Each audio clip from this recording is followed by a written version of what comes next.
আমরা সুনামগঞ্জের সবশেষ আপডেটটাও দেখে নিতে চাই। সহকবি শহীদ নূর আহমেদ যুক্ত হচ্ছেন। শহীদ নূর, একটু বলবেন আসলে বৃষ্টি এখনো হচ্ছে রাজধানীতে, সুনামগঞ্জের চিত্রটা কেমন? যেই গ্রামগুলো আসলে একেবারে যোগাযোগ বিচ্ছিন্ন হয়ে গেছে, সেটা পুনঃসংযোগে আসলে প্রশাসন কি ব্যবস্থা নিয়েছে? সবচেয়ে বড় কথা, বন্যার যে পূর্বাভাস দেওয়া হয়েছে, আগে থেকে আসলে কোনো ধরনের প্রস্তুতি এখন পর্যন্ত নেওয়া হয়েছে কিনা?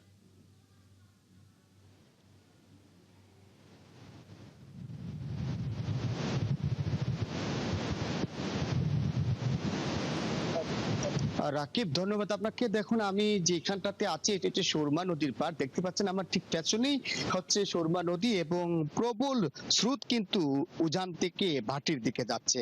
এই স্রোত, আমি যদি বলি আপনাকে যে এই মেঘালয় তীরবর্তী অঞ্চল থেকে যে পাহাড়ি ঢোল আসছে সেটি কিন্তু সুরমা হয়ে অন্যান্য নদীতে যাচ্ছে।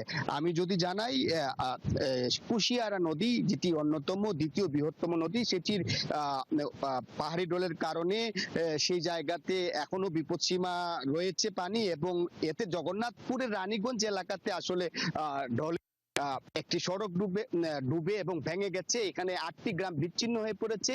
এখানকার মানুষ আসলে নৌকা পথ দিয়ে তারা যাতায়াত করতে হচ্ছে। তবে অনেকেই আসলে নদী পারাপারে ভোগান্তির মধ্যে রয়েছেন।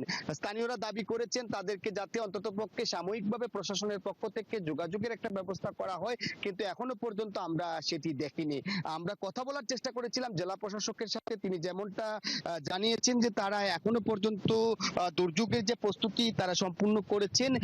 অর্থাৎ তাদের যে যদি ওই ধরনের প্রতিকূল আবহাওয়া তৈরি হয় এবং বিপদসীমার অতিক্রম করে বন্যা পরিস্থিতি তৈরি হয়, তাহলে সুনামগঞ্জের যে আশ্রয় কেন্দ্রগুলো আছে সেটি প্রস্তুত রাখা হয়েছে। পাশাপাশি উদ্ধার তৎপরতার জন্য নৌযান ঠিক রাখা হয়েছে, মেডিকেল টিম প্রস্তুত করা হয়েছে, এবং প্রশাসন বলছে যে এখন পর্যন্ত আতঙ্কগ্রস্ত হওয়ার দরকার নেই।